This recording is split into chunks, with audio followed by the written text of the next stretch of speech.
¿Qué tal amigos? ¿Cómo están? Mi nombre es Daniel Nájar, es un gusto estar conectándome con ustedes en este momento. Quiero darle las gracias a todos por haber reservado este tiempo y estar con nosotros. Tuvimos cupo lleno en esta conferencia, invitamos a 100, tenemos más de 100 conectados. Gracias a todos los que reservaron su plaza con tiempo y gracias porque además tenemos de diferentes denominaciones, de muy diversos de los grupos de la iglesia y también de diferentes estados del país, desde el norte hasta el sur. Gracias a todos los que se están conectando y que les interesa este tema. Quiero recordarles que el tema de ideología de género es un tema muy vasto, es un tema que cubre muchas facetas y está creciendo rápidamente en importancia por varias razones, pero una de ellas es porque es contraria a la cosmovisión cristiana, a la palabra de Dios. Entonces es urgente que empecemos a hablar de ideología de género y que empecemos a influir en la cultura para que los paradigmas de fe, los paradigmas de la palabra permeen la cultura antes de que siga creciendo esta nefasta ideología. La ideología de género es como, pienso yo, que es como un gran pulpo, como esa figura literaria, mitológica del Kraken, que es como este pulpo que es enorme, que es un gigante que se traga barcos. Y así lo veo, que tiene diferentes caras, diferentes facetas, sus tentáculos están cubriendo varios sectores, varias áreas al mismo tiempo y es profundamente dañina, peligrosa y ya nos está afectando. Así es que llegó a México, ya estaba preparado, ya se nos estaba avisando desde hace algunos años que había entrado en el mundo y estaba recorriendo el planeta y estaba entrando en América y ya en América Latina y ahora nos ha llegado la hora. Así es que vamos a entrar un poquito más en este tema. Quiero que recuerdes que la ideología de género como tal es un conjunto de ideas anticientíficas que tiene propósitos políticos. Estos propósitos políticos, de hecho, y se está demostrando cada vez más, son autoritarios. Y la meta es desarraigar a la sexualidad humana de su naturaleza, es decir, de su carácter biológico, desarraigar esta o separar este entendimiento que tenemos de la sexualidad humana y ponerlo como una deconstrucción social. Es decir, quieren explicar la sexualidad humana y el ejercicio de identidad de género exclusivamente a través de la cultura y no de la biología. Esto, aunque parece simple, en realidad tiene un montón de aplicaciones, pero vamos por partes. Dijimos que es un conjunto de ideas, por lo tanto, no estamos hablando de una idea en particular. Ya te dije, es como un pulpo y está aglutinando diferentes ideas para formar una ideología, un conjunto de ideas que tiene la fuerza para permear, para influir en toda una cultura.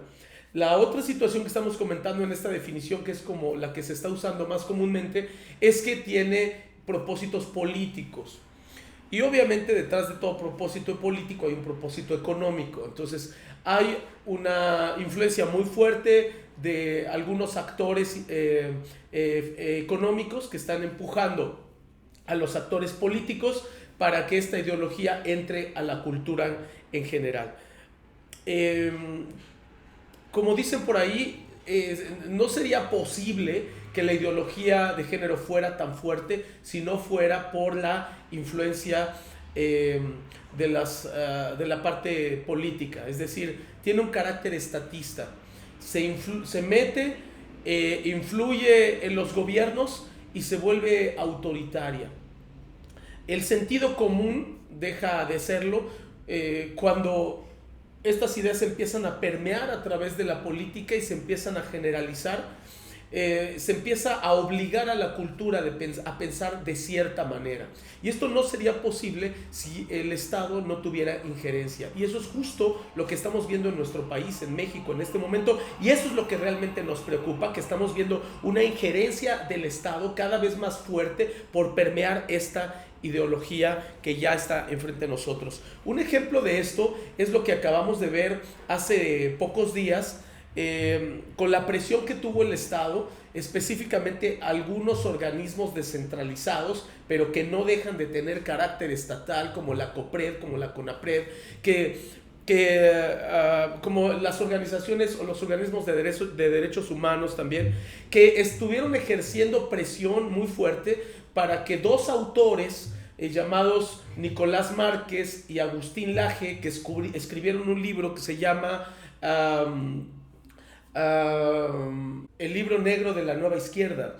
Estos dos autores están de gira por el mundo presentando este libro que nos habla precisamente de la ideología de género, sus alcances políticos y sociales. Ellos de hecho son politólogos y llegaron a México hace unas semanas y empezaron a hacer un recorrido. Antes de que llegaran a México ya estaba habiendo presión de lobbies gays y de grupos que abanderan esta ideología para tratar de impedir su llegada a México. Pero no se les puede impedir, o sea, es un derecho que cualquier persona que entra legalmente pueda hacer este tipo de cosas y cumple los requisitos básicos. Entonces los cumplieron, han estado recorriendo el país y en cada lugar donde han estado han tenido presión. Por ejemplo, en Colima hubo una reunión donde los miembros de la la Comisión de Derechos Humanos del Estado de Colima pidieron formalmente que se censurara la conferencia con el pretexto de que estaban hablando de ¿cómo le llaman? Discurso de odio, ¿no? Que es una de las frases típicas de la ideología del género, de los grupos LGBT, etcétera, etcétera, hablando acerca de cualquier persona que se presenta hablando en contra de ellos, le llaman discurso de odio. Total que se dijo que no se presentara, se les presentó un documento, no se pudo detener, ninguna de sus presentaciones afortunadamente se logró detener, y contrario a eso les dio cierta promoción, y en algún caso donde iban a tener 50 terminaron teniendo 300, donde iban a tener 300 tuvieron 1000. El asunto es que hubo una presión, y esa presión no fue de una organización social a otra, sino que hubo una intervención del Estado, y eso es lo que nos preocupa, porque como yo estaba poniendo en redes sociales, ahorita se está coartando la libertad de expresión de estos dos extranjeros, pero en cualquier momento los púlpitos de México, en sus diferentes confesiones, no estoy hablando nada más de la Iglesia Cristiana Evangélica, van a empezar a recibir presión para que no se hable de estos temas porque son políticamente incorrectos para ellos, o porque, como dicen, estamos montados en un discurso de odio. Así es que para contrarrestar esta idea del discurso de odio debemos de entender tres aspectos diferentes, ¿ok? Que están separados, pero que ellos tratan de mezclar en su defensa. La primera cosa es que estamos hablando de personas. La segunda es que estamos hablando de conductas de esas personas, y la tercera es que estamos hablando de ideologías. Así es que cuando hablamos de personas, tú debes recordar que toda persona tiene valores y tiene derechos, es decir, tiene derechos, tiene obligaciones y tiene un valor intrínseco por el hecho mismo de ser una persona. Así es que nosotros como iglesia estamos convencidos de que toda persona tiene un valor como extensión de Dios en la tierra. Es decir, independientemente de cuál sea su credo religioso, una persona es la representación de Dios en la tierra. Es decir, es la extensión de Él, es la corona de la creación.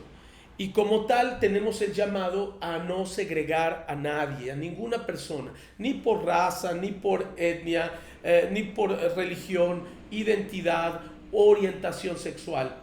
De hecho, si somos honestos, nosotros contamos en la escritura, podemos contar ejemplos de inclusión interminables, porque es nuestro Dios precisamente el que nos pone el ejemplo y el que nos da el mandato de amar al prójimo como a sí mismo. Y el prójimo es todo ese ser humano, independientemente de estas condiciones que acabo de mencionar. Entonces, tenemos que partir de esta premisa. La iglesia cristiana no tiene un discurso de odio hacia la persona, por el contrario, nuestra bandera es que el segundo mandamiento es precisamente ese: amarás a tu prójimo como a ti mismo. Y el mejor ejemplo de esto lo tenemos en nuestro Señor Jesús, que fue un ejemplo de inclusión, de no discriminación, en una sociedad que sí discriminaba y que tenía fuertes sesgos de discriminación social, particularmente hacia la mujer. Jesús, rompiendo toda clase de esquemas sociales, una y otra vez en su ministerio dignificó a la mujer. La iglesia no está llamada a hacer eso. Entonces nosotros, estoy hablando de tener segregación o exclusión. La segunda cosa es que debemos hablar de conductas, ¿sí? Una cosa es la persona y otra cosa son sus conductas. Hay conductas que varían ampliamente de una cultura a otra y por lo tanto de una persona a otra. Hay culturas que la Biblia va a avalar y hay culturas que la palabra de Dios no va a avalar. Dentro de estas culturas hay preferencias e incluso sexuales, preferencias sexuales que vendrán a formar parte del marco cultural a través de esas conductas, porque esa preferencia se generaliza, como está pasando ahora con el movimiento gay. E incluso algunas de esas conductas podrían validarse teológicamente. O sea, hay algunas religiones que las van a validar. Hay algunas ideologías que les van a dar cabida, como en este caso la ideología de género. Incluso estamos viendo iglesias que están siendo tan incluyentes que en su marco teológico incluyen el matrimonio homosexual y la adopción de infantes por parejas homosexuales dentro de su contexto teológico. Eso no tiene que ver con el que otros no lo hagamos, no tiene que ver con estar discriminando a la persona, sino que no estamos aprobando una conducta en particular. ¿Por qué? Porque hay conductas que la Biblia claramente no aprueba, ¿ok? Y no estamos hablando nada más de conductas de carácter sexual, estamos hablando de aspectos que pasan por diferentes partes de la vida humana. Entonces, desde los 10 mandamientos podemos ver, por ejemplo, que no codiciarás a la mujer de tu prójimo tenía que ver con una conducta no aprobada, y es una conducta que puede quedarse en términos heterosexuales, y no porque la Biblia prohíbe el adulterio, la infidelidad, no por eso nosotros estamos rechazando a la persona que lo comete. La persona que comete un adulterio es amada, aceptada, restaurada en nuestras comunidades de fe, pero lo que no se está aceptando es su conducta. Y pasa algo parecido con el tema de las conductas homosexuales. En tercer lugar, te estaba hablando de ideologías. Entonces hemos hablado de personas, hemos hablado de conductas y tenemos que hablar de ideologías. La ideología está basada en diferentes cosmovisiones. Aquí en la palabra de Dios nosotros tenemos una cosmovisión, es decir, una forma de ver la vida. La cosmovisión son como unos lentes que tú te pones a través de los cuales puedes ver la vida. Y esos lentes tienen detrás todo un abanico de pensamiento. Ese abanico de pensamiento para nosotros en la cosmovisión cristiana está sacado de la palabra de Dios, de la Biblia, que para nosotros es la palabra de Dios. La ideología de género ha combinado diferentes ideas y ha hecho una ideología que aglutina entre ellos diferentes conductas y valida a muchas personas con esas conductas. El punto que estoy diciendo aquí es que la ideología de género contradice frontalmente la cosmovisión cristiana. Es decir, los principios bíblicos de sexualidad, matrimonio, familia, chocan frontalmente con lo que la ideología de género está exponiendo. Ese es el problema que tenemos hoy ante el embate de esta ideología. En otras palabras, la ideología de género está tocando fundamentos de la fe cristiana, específicamente Génesis 1 y Génesis 2. Déjame decirlo de esta manera: si tú quitas Génesis 1 y Génesis 2 de la escritura, ¿qué te queda? Es decir, Génesis 1 y Génesis 2 nos ponen los fundamentos del diseño de Dios para nosotros en la tierra. Hombre y mujer los creó, dejará el hombre a su padre y a su madre, se unirá a su mujer, será una sola carne. Este hombre y mujer tendrán un fructifica, multiplica, un sojuzga y gobierna, y con eso llenará la tierra. Y en este llenar la tierra habrá una reproducción de la raza humana, un legado. Todo esto va implícito dentro de la narrativa de Génesis 1 y Génesis 2. Y en esta narrativa, que para algunos puede parecer muy simplista, ha sido el fundamento de la sociedad, de las sociedades humanas en la historia de la humanidad. Así es que cuando entra la ideología de género, entra directo a golpear estos elementos. Repito, va a golpear la familia, va a golpear el matrimonio entre un hombre y una mujer, va a golpear el derecho de ese matrimonio y en particular de la mujer a la procreación, y va a golpear también la crianza de los hijos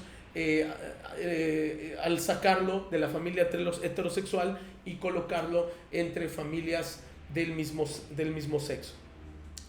Bueno, la ideología de género se va a alimentar, se ha alimentado de diferentes fuentes, en particular del feminismo radical o feminismo de género, de una diversidad sexual que está creciendo desde la década de los 60 y de una perspectiva de género que se viene alimentando con varias corrientes filosóficas. Entonces aquí va a venir una mezcolanza, una especie de sopa que se hizo metiendo todas estas ideas para producir la ideología de género. Tenemos que entender que por parte del feminismo estamos hablando de un feminismo de tercera ola, porque el feminismo ha vivido una historia muy interesante que podríamos resumir en 3 grandes épocas, y en el feminismo en su inicio, que era un feminismo de equidad, que buscaba la vindicación de los derechos de la mujer que estaban muy rezagados, bueno, mutó a un feminismo de una igualdad funcional. Y ahí es donde empezamos a ver problemas, porque ya no estamos hablando de los derechos de la mujer, sino de las funciones de hombre y mujer. Y ahí tenemos que tocar base en algunos puntos en particular, donde la Biblia tiene ya precisiones, funciones de hombre y funciones de mujer. Eso todavía fue en la segunda ola, pero cuando entramos a la tercera ola del feminismo, ya estamos hablando de un feminismo radical, un feminismo sumamente violento, frontal.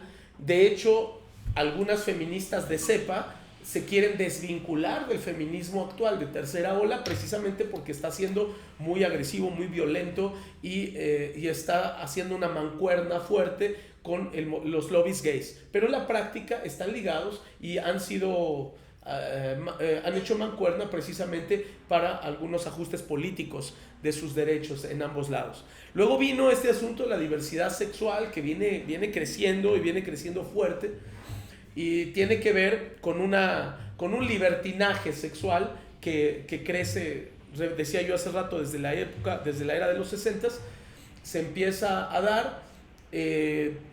Curiosamente coincide con la aparición del SIDA y con otras enfermedades de transmisión sexual que se empiezan a generalizar y que han producido gran cantidad de muertes hasta la fecha. El tema de la diversidad sexual siempre ha existido, no es nada nuevo. Cada cultura, y algunas con mayor o menor intensidad en ciertas épocas, tuvieron esta diversidad sexual, y algunas las validaron.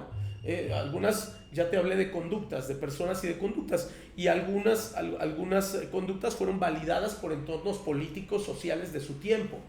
Hoy eso es lo que les interesa a todo este movimiento LGBT, tratar de validar estas conductas para que la diversidad sexual sea totalmente voluntaria y libre de todo dogma moral, como dicen ellos.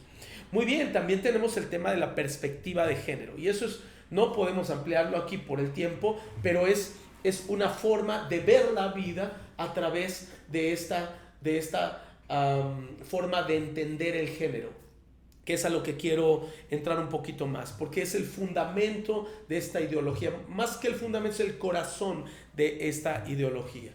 ¿Ok? ¿De dónde sale este asunto?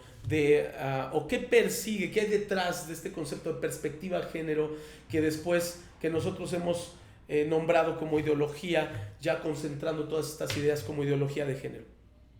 Bueno, tiene que ver con un elemento fundamental, que es el asunto de desvincular, y esto es fundamental, es el hecho de desvincular o separar la biología, es decir, el sexo, la sexualidad humana, desvincularla del concepto género, al cual se le va a atribuir un carácter meramente social, es decir, como dicen los ideólogos de género, una construcción social. El género es una construcción social. Bueno, hay un problema serio en este planteamiento de origen. Y este es repito, es el corazón de la ideología. Cuando tú regresas a la palabra de Dios, no puedes desvincular el género y el sexo. No se puede. De entrada, la palabra género en la Biblia como tal, en la interpretación que hoy le damos, no aparece. ¿Sí? No aparece la palabra género, repito, en los términos que ahora se le dan. Pero si dejáramos que la palabra opere, es decir, el género como una construcción social, entonces lo que tendríamos es que el género como construcción social se pone detrás de la biología, es decir, de la sexualidad como fue concebida desde el punto de vista biológico y que comprueba la ciencia. Es decir, el carácter científico, biológico que nos hace hombres y mujeres se antepone al carácter de interpretación de género. El problema es que si nosotros como iglesia permitimos que se desvincule, déjame tratar de explicarlo un poco mejor, entonces tenemos que aceptar que si el género es un constructo social o una construcción social, una idea de la sociedad, entonces puede ir en cualquier dirección. Es decir, cuando lo separas del aspecto biológico, entonces puedes construir cualquier cosa con ello. Esa es la razón por la que tenemos nosotros una definición de diferentes géneros actualmente. Hoy tenemos L, G, B, T, I, Q, A. Es interesante porque entró como una ideología gay y seguimos con, no lo vamos a dejar en ideología gay, como va a ser una ideología lésbico, bisexual, lésbico, gay, bisexual, transexual, transgénero, travesti, la I de intersexual, la Q de queer y la A de asexual que recién están tratando de meter. Así es que ahora tenemos en este empujón que le están dando, tenemos 9 géneros, además de hombre y mujer, así es que ya tendríamos que contar 11 géneros. Y te estoy hablando de los que se están dando a conocer, ¿ok? Vamos a entender. Entonces, estamos hablando de una lesbiana como una mujer que le atraen las mujeres. Estamos hablando de un gay como un hombre que le atraen los hombres. Estamos hablando de un bisexual como un hombre o mujer que es atraído por otros hombres y mujeres. Estamos hablando de un travesti como aquel que se viste y se comporta ocasionalmente como el género opuesto. Estamos hablando de un transgénero como aquel que no se identifica con su sexo biológico. Estamos hablando de un transexual como aquel que modificó ya su cuerpo, se operó y se hormonó quizá para adecuarlo al género con el que se identifica. Que es interesante porque decimos género opuesto, pues porque realmente no nos queda de otra. Y luego tenemos a un intersexual que nace con características físicas de ambos sexos, lo cual biológicamente es un asunto muy extraño, ¿sí? Pero les interesa ponerlo en el mapa porque de esa parte se tiende a validar la cuestión biológica de la intersexualidad. Y luego tenemos al queer que no se identifica con ningún género definido por la sociedad. Si no se identifica con ningún género definido entre todos estos, entonces puede tomar otras rutas. El queer es muy interesante porque va a ser una puerta a todo lo desconocido. Vamos a tener géneros en el futuro, eso es lo que están pugnando, de personas que se identifican sexualmente con un objeto, que se identifican sexualmente con un animal para dar pie a la zoofilia, que se identifican sexualmente solo con sus familiares. Y esto va a abrir puertas a la pedofilia. ¿Por qué? Porque se van a identificar con jóvenes o niños aún siendo de su propia familia. Se van a identificar con cosas, ya dije, con objetos. Ya tenemos casos en otros países donde una persona está pidiendo que se legalice formalmente, es decir, que el Estado formalice su relación de matrimonio con una propiedad. Sí, como lo oíste, con una casa. Se enamoró de la propiedad, eso le llama género y quiere que el Estado lo valide. un género más. Y la A de asexual, que tenemos a un hombre o mujer que no se siente atraído por ningún género, ¿ok? Él es asexual. Bueno, como te puedes dar cuenta, ya sobre esta base tenemos LGBT, ahí vamos. Actualmente la legislación de la Ciudad de México está ya avalando LGBT, pero ellos están pugnando por las siglas que faltan, que son TTIQA, ¿sí? Y cuando avalamos el LGBTTIQA, después, como ya te expliqué, vamos a tener que avalar otras. ¿Por qué? Porque en realidad, desde el momento en que tú desvinculas el género de la sexualidad, que es la cuestión biológica, entonces abres la puerta a lo que sea. En un sentido, creo que nos ahorraríamos, o se ahorrarían muchos problemas si agarraran todo su abecedario y lo concentraran en hacer lo que quieran. Es decir, en un género que sea más como el pansexual, ¿no? Que es decir, que va a ir en cualquier dirección y va a escoger lo que quiere. De hecho, esto que te estoy diciendo es lo que ya se conoce en Europa como el género líquido.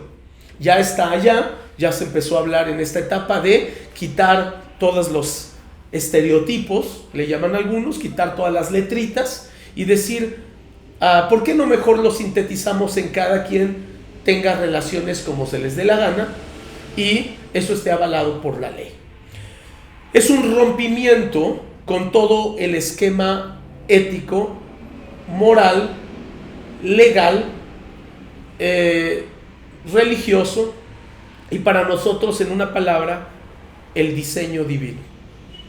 Porque si tú entras en el género líquido y puedes ir en todas esas direcciones que abriste con tu abecedario y muchas más, entonces lo que estás diciendo es que la sexualidad humana no tiene límites. Es decir, no habrá límites de edad, repito, entra la pedofilia, no habrá límites de diferentes con animales, entra la zoofilia, no habrá límites entre familia, de tal forma que habrá relaciones sexuales libres entre familias sin que la ley lo prohíba, no habrá límites en cuanto hoy obviamente ya queda superado el tema hombre-mujer, porque se abrió esta posibilidad. Si es que para allá va la ideología de género. Es un empuje para desnaturalizar al hombre. Y este es el anhelo de Satanás. Esto es lo que quiero que quede en tu cabeza. Cuando tú permites que la ideología de género separe este concepto de género y lo desvincule de los aspectos biológicos, en realidad lo que estamos viendo es una desnaturalización del ser humano. Y por lo tanto estamos caminando cada vez más lejos de lo que es el diseño original. Si te das cuenta, está basado en algunos presupuestos que obviamente son falsos y que a partir de estos presupuestos falsos pues se van a construir razonamientos, unos erróneos y otros parecen correctos, aunque estén disfrazados, aunque sean mentiras, vienen disfrazados de verdad. Entonces, ¿hasta dónde vamos a llegar con esto? Bueno, creo que estamos yendo hacia un punto en el que las actividades sexuales no estén restringidas, ¿sí? Ni por sexo, ni por género, ni por número de personas, ni por estado conyugal, ni por edad, nada de esto. Para allá va la ideología de género. Ahora, el tema detrás de esto es que se involucra al Estado. Mira, regresemos al tema personas. Los proponentes de la ideología de género, al final del día, son personas. Hombres o mujeres, desde mi punto de vista, todo termina en eso. Y ellos, como hombres y mujeres, son ciudadanos, en este caso de México, y solo por ser humanos y solo por ser ciudadanos de México, ya les asisten los mismos derechos que te asisten a ti y que me asisten a mí. En ese sentido, toda persona, sin importar su preferencia sexual, le asisten derechos por su identidad. Así es que te estoy diciendo dos palabras claves que tienes que tener en cuenta si quieres entender ideología de género. Una cosa es la identidad sexual y otra cosa es la preferencia sexual. La identidad sexual está ligada al género con el que naciste y con el que morirás. Es decir, eres hombre o eres mujer. Cosa que, como ya sabemos, comprueba la ciencia, comprueba la biología, comprueba la neurobiología. Usted seguramente has oído este ejemplo, ¿no? Si tú tienes un accidente cerca y ves una persona que en ese accidente muere y su cuerpo queda calcinado y tú quieres identificarlo, vas a pedir ayuda a científicos y esos científicos van a ir a hacerle un examen. Si no puede ser, si no se puede definir a primera vista si era hombre o mujer, a sus restos le van a hacer un examen cromosomático y ese examen solamente va a arrojar dos posibles resultados: XX o XY. Es decir, tenía una carga genética masculina o tenía una carga genética femenina. De hecho, genéticamente, hombres y mujeres, al ser de la misma raza, somos sumamente parecidos. Sin embargo, hay una diferencia, hay diferencias, pequeñas, grandes diferencias. Y cuando digo pequeñas, grandes diferencias, me refiero a que también son exclusivas diferencias solo en estos dos. Es decir, esas diferencias hacen toda la diferencia entre un hombre y una mujer, porque no dan espacio a más. No queda espacio para otra cosa. Entonces, esa es la identidad de género. Está ligada a la sexualidad. Ahora, la preferencia sexual es ¿qué decides hacer con tu placer sexual? ¿Y qué decides hacer con tu corazón? Es decir, de quién te quieres enamorar y con quién te quieres dar placer. Eso se llama preferencia sexual. Y si tú lo quieres hacer en las 9 maneras diferentes que te dije hace rato, es tu decisión. Y la ley, y quiero que esto quede claro, la ley en México hace mucho tiempo que no le prohíbe a una persona que tenga una preferencia sexual. No se está asesinando a nadie por su preferencia sexual, no se le están cortando derechos, tiene los mismos derechos que otra persona, ¿sí? Solo por ser persona. Eso es su preferencia sexual. Es decir, tiene derecho a encontrar un trabajo, de hecho tiene derecho a casarse, solamente que la ley prevé que se casará con un hombre si es mujer o si se casará una mujer con un hombre, pero tiene el mismo derecho a hacerlo.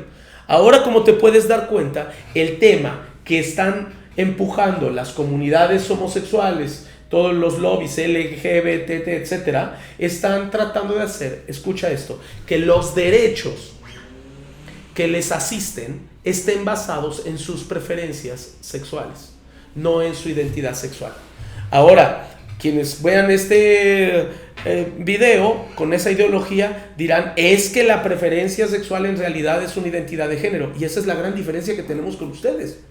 No estamos de acuerdo, ni científicamente, ni históricamente, culturalmente, y por supuesto que menos con fundamentos de fe, con la cosmovisión cristiana, no estamos de acuerdo en que una preferencia sexual se vuelva, a través del constructo social, se vuelva género. Es tu preferencia y es tu deseo y lo puedes ejercer, pero el tema es que no es un género en el sentido en que lo quieren interpretar, en que lo interpreta, la escritura. Es decir, Dios hizo hombre y mujer. Entonces, si ustedes entienden, amigos, que tenemos este conjunto de personas que tienen una preferencia sexual, no tenemos ningún problema con eso. Nosotros sabemos que ante la presencia de Dios y ante la palabra de Dios es un pecado tener una relación homosexual. Y yo te estoy advirtiendo que los próximos años se van a ir sobre muchos de ustedes, pastores y líderes, por decir esto públicamente un domingo. Y ya pasa en otros países. En Canadá te pueden meter a la cárcel si dices lo que acabo de decir. Si una persona en España, un pastor en España o en Canadá dicen que una conducta homosexual es un pecado, puede ser llevado a la cárcel por discriminación. El tema es que yo no estoy discriminando, simplemente difiero y tengo mi punto de vista, y mi punto de vista está basado en la escritura y tengo toda la libertad de decirlo. No estoy haciendo un discurso de odio, solamente estoy describiendo que una conducta es definida en la Biblia como un pecado. Lo mismo podríamos decir del adulterio, lo mismo podríamos decir de la poligamia, lo mismo podríamos decir, por supuesto, del robo, lo mismo podríamos decir del asesinato. Son conductas y esas conductas no son aprobadas por la Biblia. No estoy discriminando a una persona por decirle adúltero, solamente estoy describiendo una conducta que no es aprobada por la palabra de Dios. Así es que si una persona con toda esta preferencia sexual construye su identidad de género sobre esa preferencia sexual, es algo que nosotros no aceptamos. Pero el problema es este. El problema es que el Estado sí lo ha aceptado. El Estado está validando esta identidad de género basada en preferencia sexual. De hecho, debes revisar las modificaciones a la Constitución que se han hecho últimamente respecto a matrimonio y familia, porque ahora ya no se define familia como debía ser, así lo digo claramente, como debía ser, que es la unión entre un hombre y una mujer. Hoy la Constitución está definiendo familia matrimonio, como la relación entre dos personas que deciden vivir. Esa pequeña diferencia hace toda la diferencia. Porque la definición bíblica de matrimonio es: se unirá el hombre a su mujer, a una mujer, y serán una sola carne. La mujer tomará a ese hombre suyo y serán una sola carne. En cambio, ahora la ley dice que es una relación consensuada, es una relación donde la voluntad de ambos es estar juntos, y eso significa que pueden ser dos personas, y pueden ser hombres con hombres, mujeres con mujeres, y entonces está validado el matrimonio. Eso ya lo tenemos en la Constitución de la Ciudad de México. Hoy en la Ciudad de México hay matrimonio igualitario, así se le llama, que es un vínculo matrimonial en donde dos hombres se pueden casar. Ahora, lo que hemos estado diciendo algunos que estamos metidos en ese tema es: si lo que están buscando es validar legalmente la relación entre un hombre y otro hombre, no le llamen matrimonio, póngale otro nombre. ¿Por qué llamarle matrimonio? La palabra matrimonio está ligada a matriz, y la palabra matriz está ligado a legado. ¿Me explico? El matrimonio como concepto de origen y sacado de la Biblia tiene que ver con una descendencia. Matrimonio de matriz y matriz de descendencia. Entonces, esta línea es hombre-mujer para tener una relación obviamente voluntaria que va a producir un legado. Ninguno de los 9 géneros que te acabo de mencionar pueden producir descendencia por sí mismos. Ese es otro pequeño gran elemento que ya se está cambiando de las constituciones. La definición de matrimonio y propósito del mismo. Si la definición del matrimonio ya no es hombre y mujer, sino que son dos personas, cual fueren, del sexo que fueren, eso nos lleva a la siguiente etapa. Si tengo dos hombres, entonces el propósito de esta relación ya no es la descendencia. Y la definición de familia que tradicionalmente teníamos en las constituciones y en la sociedad era un hombre con una mujer que tienen como efectos, entre otras cosas, la procreación. No quiere decir que estuvieran obligados a tener hijos, quiere decir que era una prerrogativa de ellos dos, porque de hecho no puede haberlo de otra manera, se necesita un hombre y una mujer. Entonces, cuando nosotros abrimos esta posibilidad de que dos hombres se casen y los legalizamos como matrimonio, entonces cambiamos también el propósito de la relación. El propósito de la relación ya no es la matriz, es decir, ya no es la descendencia, es la relación entre ellos. Eso modifica también el marco de la paternidad. Por eso ahora el tercer tema que se está discutiendo es la adopción, por supuesto. Que una pareja homosexual pueda adoptar, ya que no puede engendrar, por supuesto. Quieren ejercer una paternidad que no pueden tener biológicamente y que tienen que cubrir de una forma por medio de la adopción. Entonces es interesante, si te das cuenta, todas las ramificaciones que se van dando a raíz de este cambio, de esta modificación del diseño original que la Biblia nos enseña. Todo vino a raíz de una sola cosa: desvincular, separar sexo biológico de género. Si vamos a aceptar que el género ayuda o define cuestiones funcionales en un hombre y una mujer, vamos a aceptar eso. Repito, tenemos que ponerlo detrás del carácter biológico. En otras palabras, la decisión de Dios fue hacerte hombre o mujer, y eso se refleja científica y biológicamente hoy en lo que eres, así, tal como eres. Te puedes quitar la ropa y yo puedo ver qué eras. Si ya te hiciste una operación, se hace un examen de ADN y se sabe que eras de origen aunque te hayas operado, porque esa es tu marca biológica. En otras palabras, la biología no determina la sexualidad por los genitales. Ese es otro tema fundamental que olvidan los ideólogos de género. Repito, los genitales no determinan tu sexualidad. Los genitales son la manifestación más evidente de esa diferencia. Pero como dicen los genetistas, cada célula de tu cuerpo grita si eres hombre o eres mujer. Cada célula. Te pueden sacar una, se le hace un examen y esa célula dice en un laboratorio si eres hombre o mujer sin necesidad de ver tus genitales. Porque en el diseño natural que Dios te dio, estás formado para una cosa o la otra.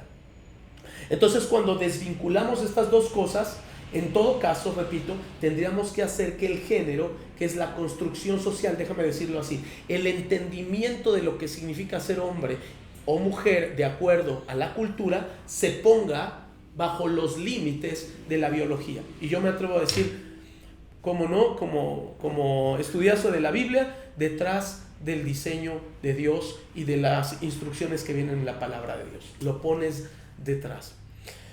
Va a haber algunos aspectos que resultan propios de la cultura, así de manera natural, que tiene que ver con conductas, ya dijimos, que tienen que ver con hábitos, que tienen que ver con funciones. Algunas funciones están empujadas por la palabra en hombres y mujeres y otras son meramente culturales. ¿Quién cuida a los niños? ¿Quién va y trabaja? ¿Quién hace la comida? ¿Quién lava la ropa? Incluso algunos asuntos de vestimenta. ¿Qué tipo de vestimenta se usa? Todos esos son aspectos culturales. ¿Okay? La Biblia no va a entrar en esos detalles y los cristianos tampoco deberíamos de estar poniéndonos a diezmar la mente y la ruda en esos detalles, sino deberíamos saber que muchos aspectos culturales van a reforzar la identidad de hombre o de mujer. Pero al final del día no serán ordenanzas bíblicas, serán parte de una construcción social. Repito, no estamos en contra de un argumento de construcción social. De lo que estamos en contra es que esta construcción social se desvincule de la sexualidad y de la biología. No se puede hacer. Ni médica, ni científica, ni histórica, ni social, y menos bíblicamente puede separarlos. Tenemos que poner uno detrás del otro. Cuando esto no se hace y se trata y se insiste en separar, se va formando lo que algunos llaman una cultura neutra, una cultura andrógina, una cultura que es una combinación de ambas o que ha diluido esta sexualidad, que es lo que ya te expliqué que quieren hacer con tanto género. Entonces se va diluyendo y se va entrando a la cultura neutra. Una cultura neutra es lo contrario de una cultura binaria. Es decir, la cultura sexual científica de la que te estoy hablando y bíblica es hombre y mujer. Eso es lo que algunos le han llamado la sexualidad binaria. Y del otro lado está una cultura de sexualidad neutra.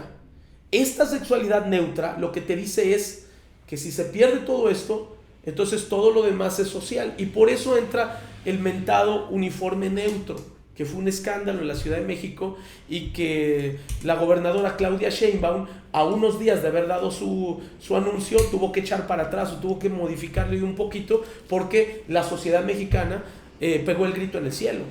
¿Por qué? Porque salió con el uniforme neutro diciendo que los niños podrán usar, en la primaria, los niños podrán usar falda y las niñas podrán usar pantalón para asistir repito, a primarias y secundarias. Ella, palabras de la propia gobernadora, dijo que esta medida lo que buscaba era generar equidad e igualdad. Es decir, entró como un tema de género. La sociedad puso el grito en el cielo y entonces a unos días después de escándalos en redes sociales y de tanta presión mediática, tuvo que echarse para atrás. Y dijo que se dejaría, que era una medida que se había pensado para las niñas. No fue eso lo que dijo al principio, ojo. Pero terminó diciendo que era una medida para las niñas, para que las niñas pudieran ir con pantalón. Y cosa que las feministas pues apoyaron, porque por cuestiones de seguridad, porque ven en la falda un instrumento para sexualizar a las niñas, además de incomodidad, además de cuestiones de seguridad, lo cual a mí me parece bien. Digo, es una situación socialmente aceptada que las niñas puedan llevar el pantalón. El punto no era ese, el punto no era que las niñas pudieran no llevar pantalón, el punto era que no es socialmente aceptado que los niños puedan llevar falda. Ahora, te voy a dar mi punto de vista. Falda o pantalón, ese no es el tema de fondo, porque esto podría cambiar con las sociedades. Es decir, hay sociedades, hay culturas donde el hombre usa una túnica que parece más una falda que un pantalón. Cuando la Biblia dice en Deuteronomio que el hombre no se ponga ropa de mujer y la mujer no se ponga ropa de hombre porque es abominación a Jehová el que hace esto, no, el tema de fondo no es la vestimenta como tal. El tema de fondo es que lo exterior manifieste el sexo binario. Es decir, que la cultura, a través de lo que vemos en la sociedad, incluyendo la ropa, pueda mostrar que hay dos géneros, que están de origen, que están por diseño. En cambio, la cultura neutra, con la ideología de género, lo que trata de hacer es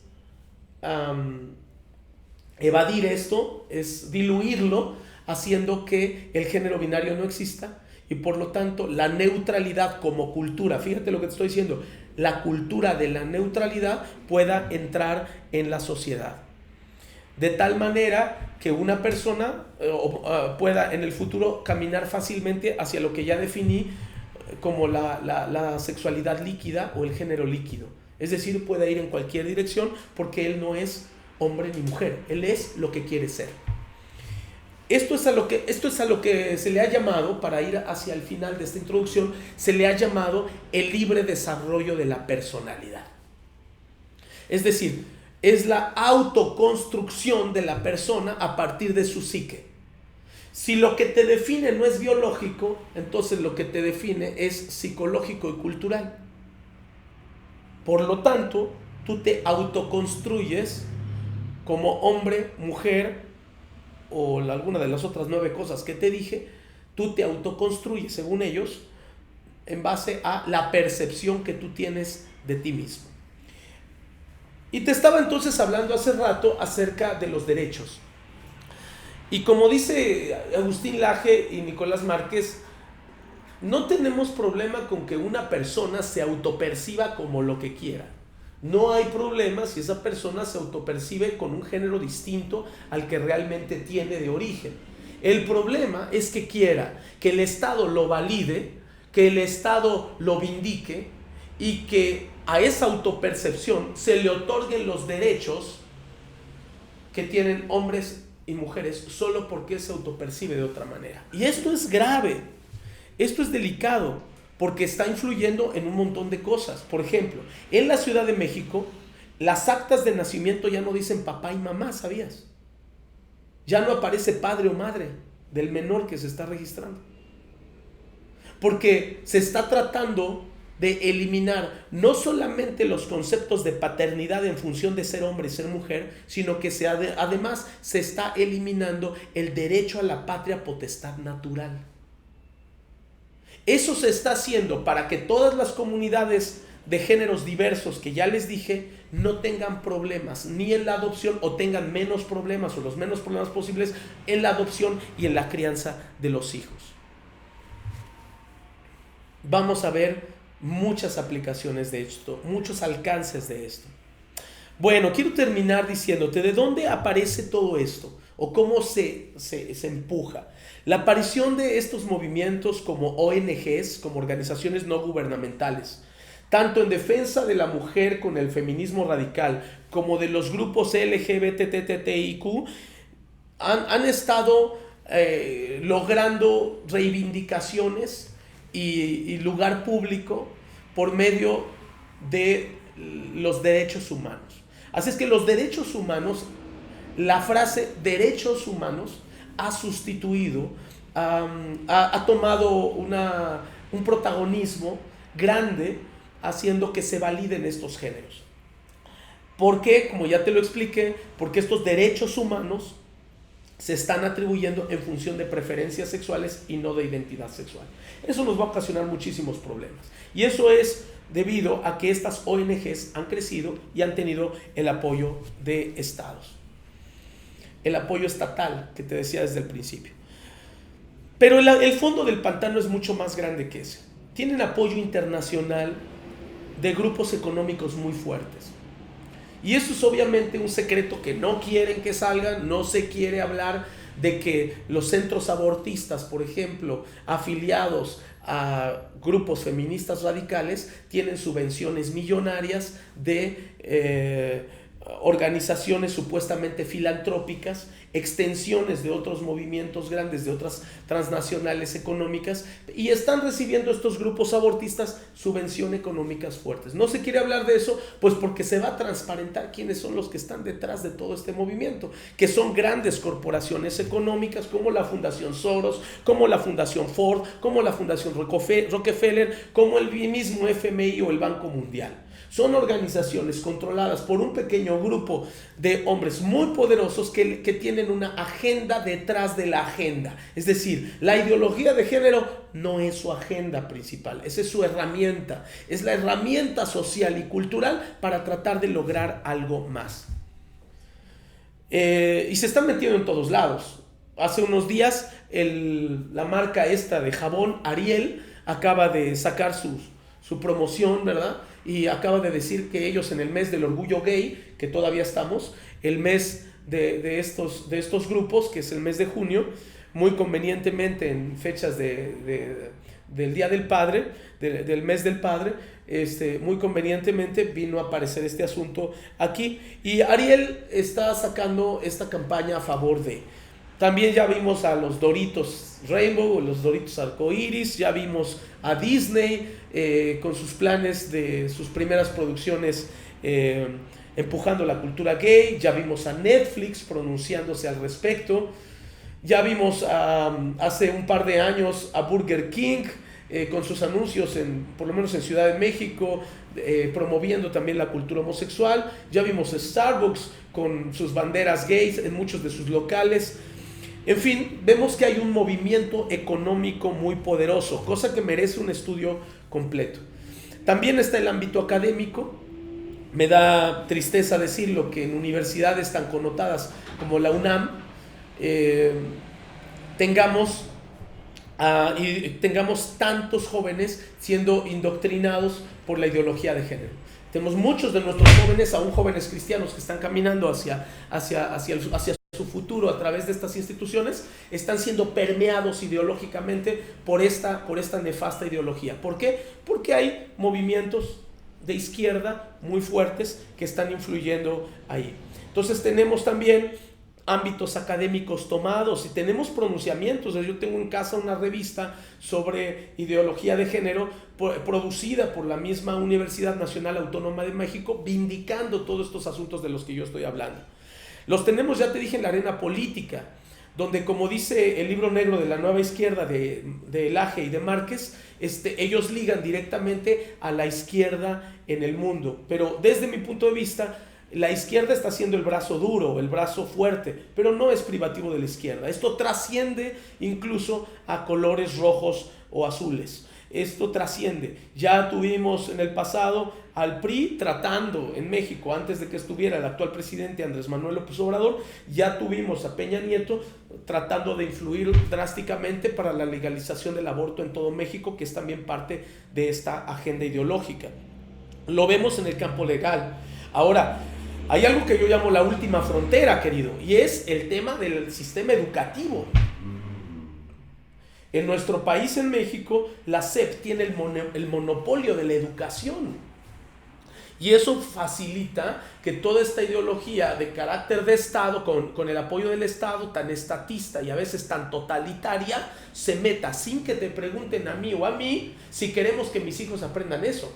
Y que en las primarias les empiecen a hablar de que el género no es hombre y mujer, sino que hay otros géneros. Y eso ya empezó, eso comienza con los nuevos libros de texto. Y ahí te llamo, demos una batalla. Y es una batalla importante, porque esa es la última frontera. Esa es la manera en que toda esta ideología se va a hacer una ideología transgeneracional, que va a llegar a tus hijos, va a llegar a tus nietos, porque el carácter estatista de la educación le va a permitir llegar a las siguientes generaciones sin preguntarte. Ahora, la Constitución dice que los padres pueden estar ligados o dando opinión a la currícula de la educación en el país. Entonces hay que hacer uso de ese derecho. Tenemos derecho a intervenir en el desarrollo curricular de nuestros estados. Hagámoslo. Levantemos organizaciones de padres de familia en todo el país y empecemos a ampararnos para que no le enseñen a nuestros hijos ideología de género sin nuestro permiso, porque no les están enseñando ciencia, les están enseñando ideas, una ideología detrás de eso, ¿sí?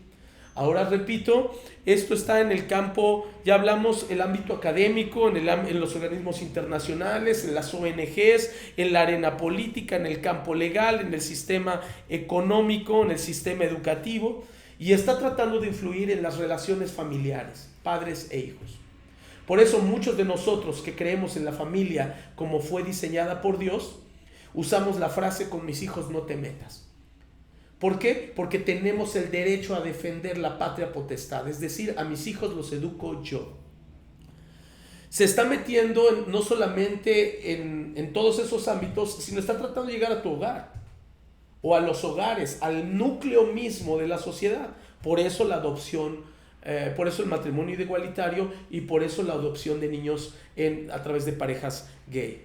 Un lugar más donde está llegando es en el lenguaje inclusivo. Y hay todo un movimiento mundial para que se cambie el lenguaje, porque una de las armas más poderosas que hay en el mundo es el lenguaje, y el lenguaje es clara y netamente binario, él y ella. Y así está construido todo el lenguaje a nivel mundial en sus diferentes aplicaciones con idiomas. Pero el lenguaje en sí mismo es binario, es él y ella. Y estos ideólogos de género han sacado la fabulosa idea que gracias a Dios volvió a rechazar la RAE, la Real Academia de la Lengua Española,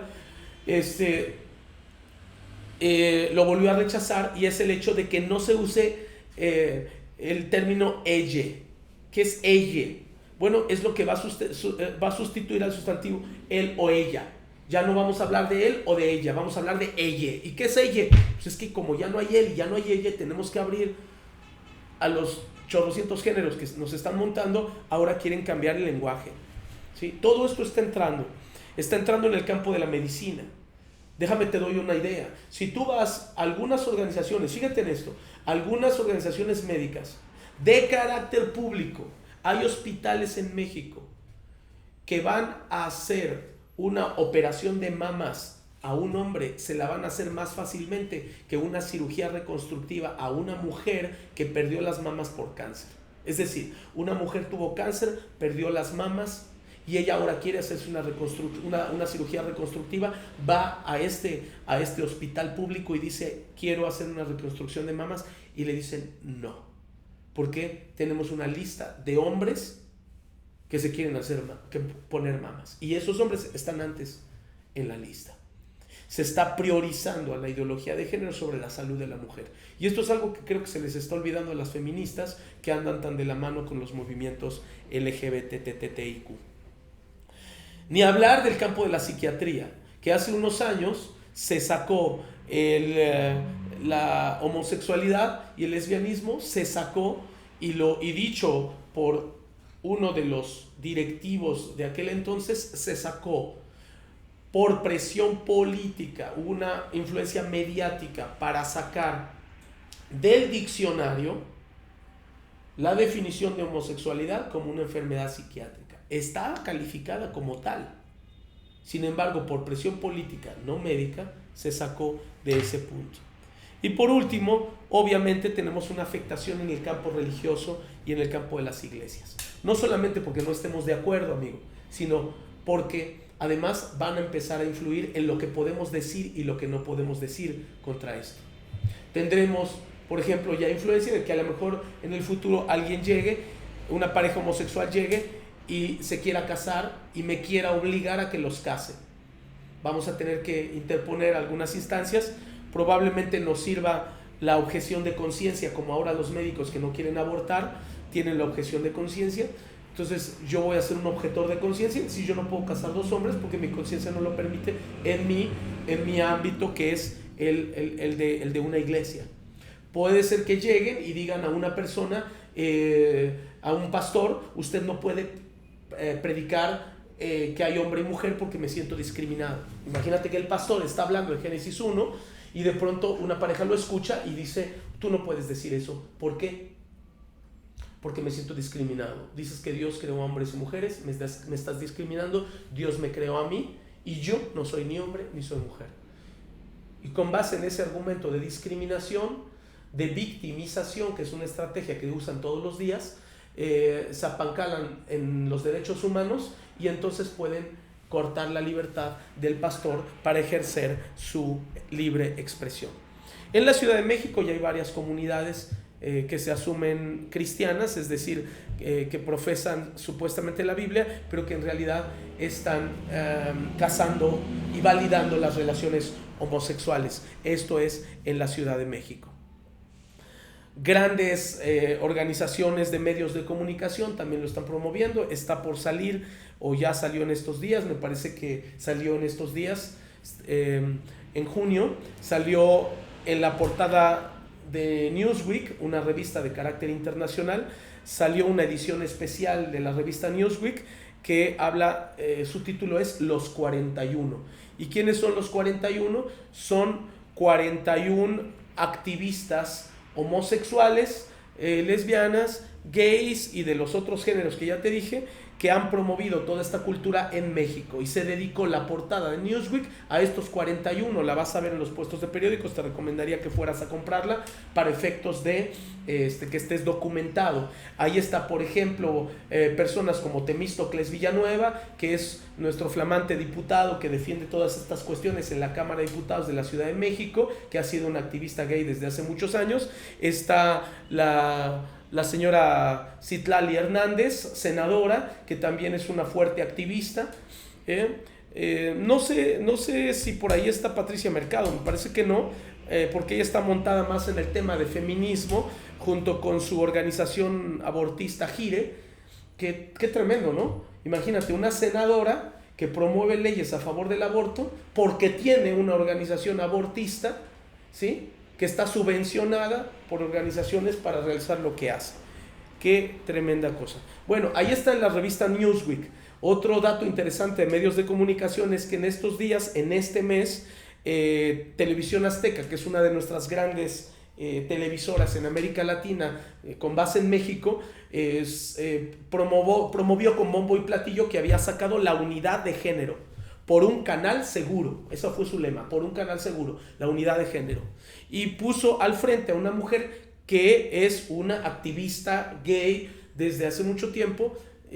Ha estado empujando los derechos de estas minorías, obviamente los derechos que dicen tener, que son derechos basados en preferencias y no en identidad.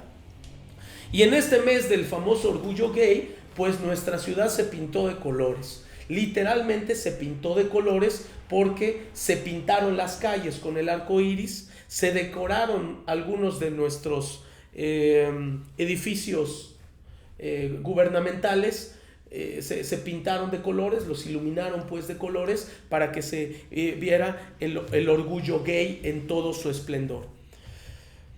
Bueno, como te puedes dar cuenta en este resumen, no estamos hablando de algo menor, no es peccata minuta, estamos hablando de algo grande que se está infiltrando en la cultura en México y que puede cambiar toda la estructura social. De hecho, ese es el objetivo, cambiar toda la estructura social. En otra intervención me gustaría hablarte más sobre el tema de los intereses que hay detrás de estas organizaciones multinacionales, qué intereses oscuros tienen detrás con la promoción de la ideología de género. Y también me gustaría hablarte un poquito más de cómo han avanzado las leyes, porque ese es otro punto que merece todo un tema, que es hablar de las leyes, lo que ya se legalizó, lo que está en vías de legalizarse. Se hablan de 23 iniciativas en el país para empujar ideología de género, y todas ellas directa o indirectamente en contra de la cosmovisión cristiana. Ya algunas de ellas ya entraron, ya están en discusión y son profundamente peligrosas. Así es que todo esto ha avanzado porque hay una incapacidad de las políticas conservadoras. Hay una incapacidad de la derecha, porque es la derecha políticamente hablando, para enarbolar la bandera de la familia. Y por qué no decirlo, ha habido un silencio y una pasividad terrible de parte de nosotros como iglesia. Hemos sido tremendamente pasivos e inactivos ante este monstruo que se está tragando a nuestras familias. Nos hemos encerrado en nuestros templos, nos hemos preferido quedar callados, hemos preferido no pasar por ser políticamente incorrectos. Nos da miedo debatir, nos da miedo hasta a veces hasta publicar algo en mi Facebook, porque ¿qué me van a decir mis amigos o mis familiares? Es una vergüenza que la iglesia no esté entendiendo que todos estos ideólogos de género, con todos estos lobbies, tanto de feminismo radical como lobbies gays, son muy guerrilleros, son muy frontales. Cuando hacen su marcha gay, la cual está a punto de suceder aquí en Ciudad de México una vez más, salen agrediendo al modelo de familia, burlándose de la maternidad, burlándose de la iglesia. Hacen escenificaciones en contra de la fe. Son profundamente agresivos en sus protestas. Son muy beligerantes. Están tratando de censurar y de ser totalitarios. Y en todo este marco, que es real y que está ahí, la iglesia ha sido pasiva, profundamente pasiva. Así es que yo te vuelvo a llamar. Te estoy llamando a que ames a cada persona, porque una cosa es la persona como individuo por la cual Cristo murió y merece perdón y redención, pero también te estoy llamando a que seas un agente de contracultura con los valores del reino, en contra de esta ideología. Podemos amar al pecador, pero no amar su conducta. Podemos ayudar a la persona e integrarla y ser comunidades. De hecho, yo te llamo, seamos comunidades incluyentes a que cualquier persona, sin importar su preferencia sexual, sea aceptada en nuestras iglesias para ser restaurada, como fui restaurado yo y como fuiste restaurado tú. Pero de la misma forma que restauramos personas, contrarrestamos ideologías, contrarrestamos aquello que va en contra de nuestros fundamentos de fe. Es tiempo de que la iglesia haga su parte. Así es que te hago un llamado. Vamos haciendo la nuestra y que el Señor esté con nosotros. Espero en otra ocasión profundizar más en esto. Me gustaría que a través de nuestro chat, antes de que te salgas, dejes comentarios. Déjanos comentarios.